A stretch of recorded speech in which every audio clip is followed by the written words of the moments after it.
Large intestine 9 is located near your elbow.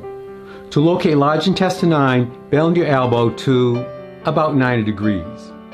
Then place your finger on the tip of your elbow, and then move your finger towards the elbow crease. You'll be going over a lump of bone. When you come over a lump of bone, you will be in a soft spot. Like this.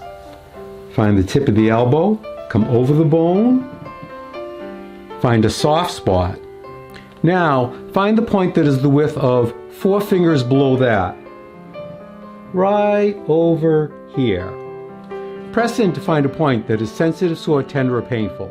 That is large intestine 9. Activate this point by rubbing the area quickly 5 times. Take a break for a count of 5 and repeat 4 more times. It might look like this.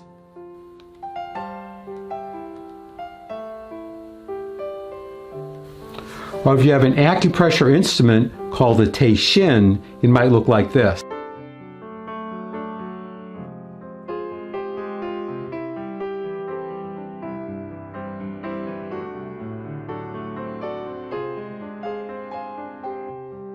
Now find and activate large intestine 9 on your other arm.